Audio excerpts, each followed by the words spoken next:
반갑습니다. 한봉상 법무사입니다. 우리가 같이 공부할 과목은 부동산의 권리 분석과 강제 집행 실무입니다. 자, 구체적으로 이러한 것들을 공부하게 됩니다. 자, 우선 주택 임대차하고 상가 건물 임대차하고 관련해 가지고 소액 임차인이라든가 확정 일자를 갖춘 임차인의 범위, 소액 임차인의 범위, 우선 변제금, 그 다음에 우선 변제권에 대해서 살펴볼 거고요.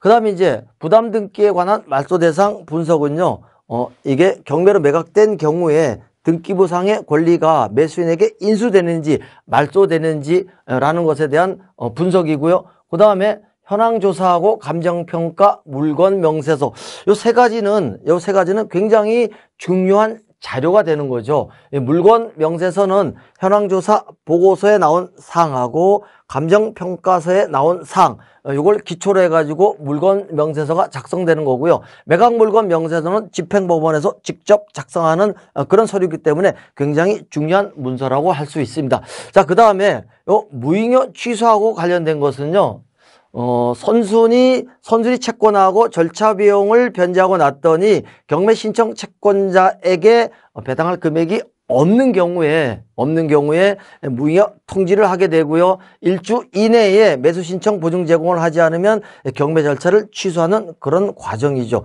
그리고 이제 경매 취하 절차에 대해서 살펴봅니다. 그다음에 이제 입찰 절차하고 입찰표 작성해서 주의해야 이런 사항들, 이런 걸 이제 살펴보고요. 그 다음에 이제 배당 요구는 나한테도 배당을 해달라는 거죠. 배당 요구하고 관련된 거, 그 다음에 매각 대금 납부하고 관련된 사항을 살펴볼 겁니다. 자, 그 다음에 이제 재매각 절차에 대해서 살펴봐야 되겠죠. 재매각 절차는 매수인이 대금 지급 기한까지 대금을 납부하지 않은 경우에 다시 진행하는 절차가 재매각 절차입니다. 그 다음에 이제 인도명령은 소송이 아니고요, 약식 절차이기 때문에 인도명령을 받아가지고 쉽게 강제 집행을 할 수가 있습니다. 그 다음에 이제 공유자하고 관련된 거에 대해서 이제 살펴보고요.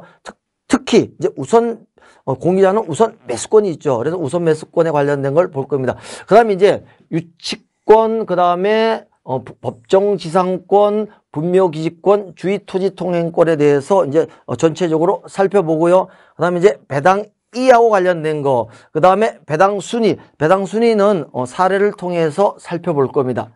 그 다음에 이제 마지막으로 부동산 집행하고 관련된 중요한 판례들이 실무하고 관련된 것도 굉장히 많습니다. 그래서 이 부동산 집행하고 관련된 판례들을 네 파트로 나눠 가지고 설명을 드리겠습니다.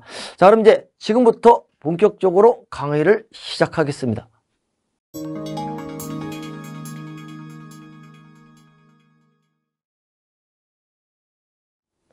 이번 시간에는 주택임대차보호법의 보호 대상과 대항 요건에 대해서 살펴보겠습니다. 자, 우선 주택임대차보호법의 보호 대상에 대해서 살펴보고요. 그 다음에 대항 요건에 대해서 설명을 드리겠습니다. 자, 이 주택임대차보호법의 보호 대상은 말 그대로 주거용입니다. 주거용 건물을 보호하기 위해서 이 법이 만들어졌기 때문에 보호 대상은 당연히 주거용 건물의 임대차죠. 그럼 주거용이냐 아니냐를 판단을 해야 되는데, 이것은 이 임차인이 실제로 주거로 사용하느냐, 이걸 가지고 판단을 해야 되겠죠. 그래서 실제로 주거로 사용하느냐 하지 않느냐에 따라서 주택임대차보호법의 보호를 받을 수 있다 없다를 판단하게 되는 거죠. 자, 그렇다면 등기부 등본을 요즘은 등기사항 증명서라고 부르죠. 뭐 다 같은 말입니다. 등기부 등본이나 건축물 대장을 보면 용도가 표시가 되어 있죠. 그런 용도하고 상관이 없다는 거죠. 자, 공부상에 표시하고 상관없이 임차인이 실제로 주거로 사용하고 있다면 이 법의 보호를 받을 수 있다, 이런 취지입니다. 그래서 자, 정리를 하게 되면 등기부 등본, 건축물 대장 같은 공부에 창고 또는 사무실로 등재가 되어 있는 거죠. 자, 예를 들어서 건축물 대장으로 봤더니 용도가 사무실로 되어 있는 거죠. 아니면 창고로 기재가 되어 있는 거죠. 그러나 임차인이 실제로 주거용으로 사용을 하고 있다면 이 법의 보호를 받을 수 있다. 이런 취지입니다. 자, 그렇다면 등기를 안 한 건물은 어떻게 되느냐? 또 허가를 받지 못한 무허가 건물은 보호를 받을 수 없느냐? 이런 문제가 생기죠. 등기 여부는 상관없습니다. 등기를 했든 안 했든 관계없이 실제로 주거용으로 사용하고 있다면 이 법에 보호를 받을 수가 있고요. 허가 여부도 관계가 없는 거죠. 뭐 허가를 받은 건물이든 무허가 건물이든 실제로 주거용으로 사용하고 있다면 이 법에 보호를 받을 수 있다는 거고요. 임대차 계약을 체결을 했던 미등기 전세 계약이든 전부 다 보호 대상이 되는 겁니다. 실제로 주거용으로 사용하고 있다면 전부 다 보호를 받을 수가 있는데, 자, 그렇다면 주거용 건물인지 아닌지를 판단하는 기준 시점이 문제가 되겠죠. 이 기준 시점은 임대차 계약 체결시를 기준으로 하는 거죠. 자, 임대차 계약을 체결할 때 주거용으로 만약에 계약을 했다면 이 법에 보호를 받을 수 있다는 거죠. 자, 임차인이, 자, 그 다음에 이제 대항 요건이 나오는데 상당히 이제 중요한 파트죠. 우선 이 대항 요건과 관련된 법 조문을 잠깐 보면요. 임대차 보호법이 이렇게 돼 있죠. 임대차는 등기가 없는 경우에도 이렇게 돼 있죠. 등기가 없는 경우에도 라는 말은 뭐 전세권 설정 등기라든가 임대차 등기 같은 거 안 해도 그런 뜻이죠. 자, 이런 등기를 안 해도 임차인이 주택의 인도, 첫 번째 요건이네요. 주택의 인도라는 것은 임차인이 임대인으로부터 주택을 인도받는 거죠. 자, 이것을 이렇게도 표현하죠. 입주, 이렇게 표현하죠. 그 다음에 두 번째 요건이 주민등록, 이렇게 돼 있죠. 주민등록은 전입신고를 의미하는 거죠. 자, 이게 두 가지 요건입니다. 이 두 가지 요건을 갖추게 되면 그 다음 날부터라고 돼 있죠. 그러니까 전입신고를 했을 때 전입신고한 날 효력이 생기는 게 아니라는 거죠. 그 다음 날 효력이 생긴다는 거죠. 자, 이 경우 전입신고를 할 때 주민등록이 된 것으로 본다니까 이 주민등록은 주민등록 전입신고를 의미하는 거죠. 그렇다면 정리를 하게 되면 등기 안 해도 입주하고 전입신고를 마치게 되면 그 다음 날부터 대항력이 생긴다, 효력이 있다, 그런 조문이죠. 그래서 이 대항 요건은 두 가지가 있습니다. 두 가지.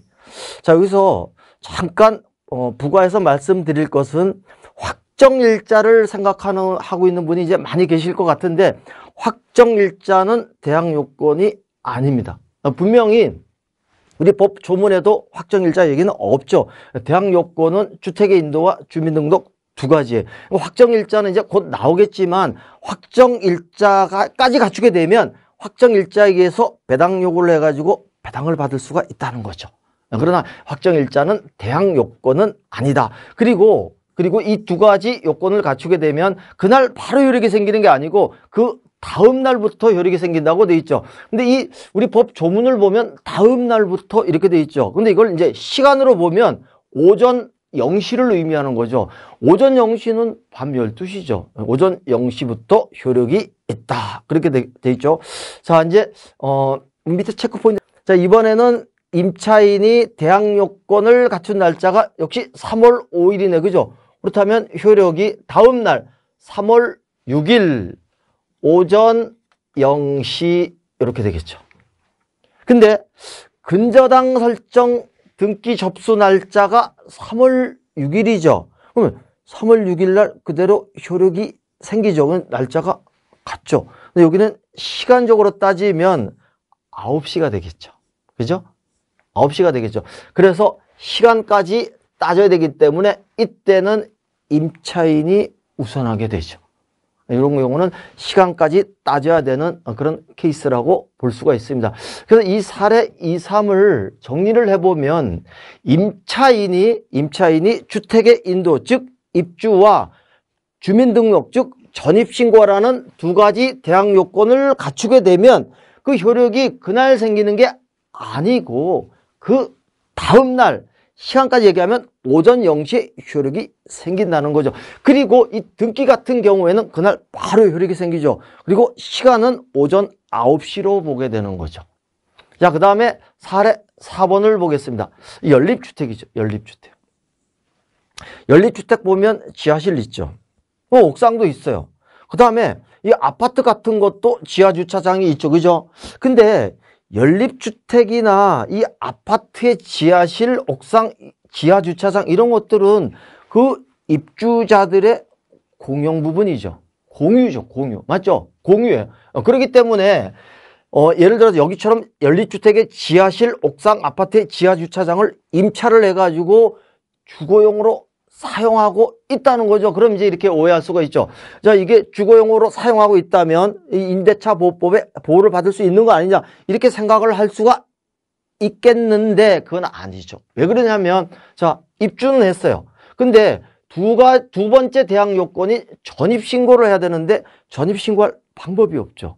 왜냐하면 이게 어느 개인 입주자 중 어느 한 사람의 소유는 아니죠. 그러니까 전입신고할 방법이 없죠. 대항 요건을 갖출 방법이 없기 때문에 결국은 임대차 보호법에 보호를 받을 수가 없게 되는 거죠. 그래서 이 대항력 있는 임차인은 물건 명세서를 통해서 판단하시는 겁니다. 이 물건 명세서는 굉장히 중요한 문서죠. 보통 일반인들도 그렇고요. 어떤 물건을 경매로 사야 되겠다라고 했을 때는 자료가 필요하죠.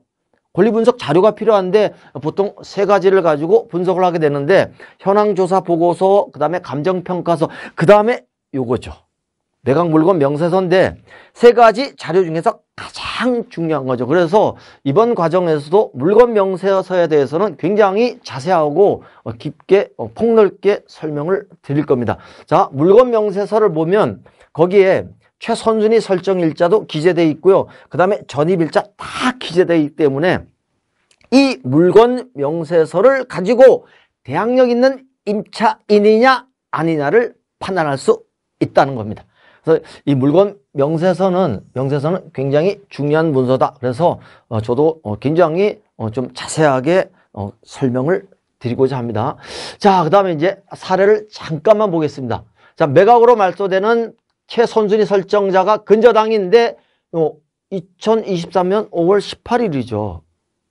근데 임차인이 대항 요건 갖춘 달도 5월 18일이네요. 그 우리가 앞에서 배웠죠. 임차인이 두 가지 대항 요건을 갖추게 되면 효력이 언제 생긴다? 그 다음 날. 언제 생기죠? 5월 19일이죠. 그렇다면 근저당이 빠르네요. 빠르죠, 그죠? 자, 대항력 있는 임차인 되려면 최선순위 설정자보다 대항 요건을 먼저 갖춰야 되는데 늦게 갖췄죠? 대항력 있는 임차인이 될 수가 없다는 사례고요. 자, 그 다음에 이번에는 최선순위가 가압류인데 5월 25일이죠.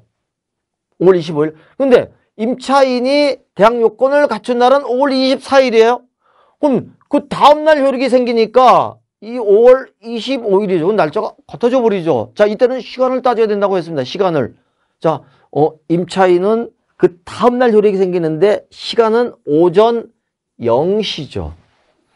근데 요 가압류 등기는 오전 9시죠. 임차인이 다르죠. 자, 여기 사례 2번 케이스는 이 임차인이 대항력 임차인이 되는 그런 케이스입니다. 자, 그럼 이제 실제 물건 명세서를 가지고 한번 살펴보겠습니다. 여기 물건 명세서를 보면 이제 이렇게 쭉 이게 양식이 나와 있는데 물건 명세서는 워낙 중요한 권리분석 자료이기 때문에 아까도 말씀드렸지만 중간중간에 많이 나올 거고요. 또 하나의 단독 파트로 해가지고 자세하게 설명을 드릴 겁니다. 물건 명세서 보시면 여기 최선순위 설정일자가 나와 있죠. 이게 바로 매각으로 소멸되는 최선순위 설정일자죠. 이게 등기 접수일자고요. 요 뒤에 적혀 있는 게 근저당권자라는 얘기죠. 그러니까 가장 빠른 등기가 근저당이고 등기 접수일자가 2007년 9월 13일이다. 그런 의미죠. 그런 의미고요. 자, 그렇다면 여기 임차인이 있는데 임차인의 전입신고 날짜를 봐야 되겠죠. 여기 있습니다. 전입신고 날짜가 여기 있습니다. 여기. 자, 여기 보면 여기 지금 점유자 성명 임차인 나오고요. 그 다음에 점유 부분 여기는 미상 전체 해놓고 여기 한번 볼게요. 여기 정보 출처 구분이라고 있어요. 요거는요 집행관이 현황 조사를 해가지고 나타난 자료들입니다. 현황 조사 보고서에 이렇게 조사가 된 거고요. 요 권리신고는 임차인 본인이 직접 법원에 권리신고한 내용입니다. 자, 이런 경우에는 임차인이 직접 권리신고한 내용을 기준으로 여러분들이 판단하셔야 됩니다. 자, 여기 보면 전입신고 날짜 나오죠. 전입신고는 뭐 현황조사상이든 권리신고든 다 똑같을 수밖에 없죠. 2007년 9월 13일이죠. 참 묘하게 똑같습니다. 그죠?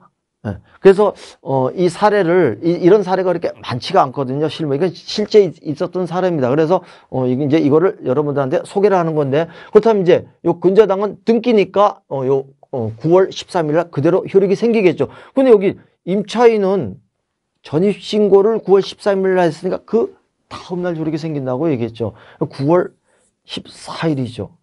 아쉽지만 이 임차인은 대항력 있는 임차인이 될 수가 없죠. 굉장히 중요한 부분이라고 할 수 있죠. 그래서 물건 명세서는 앞으로 이제 나올 때마다 자세하게 설명을 드리겠습니다. 지금까지 주택임대차보호법의 보호 대상하고 그 다음에 실무상으로도 굉장히 중요한 대항 요건에 대해서 살펴봤습니다. 감사합니다.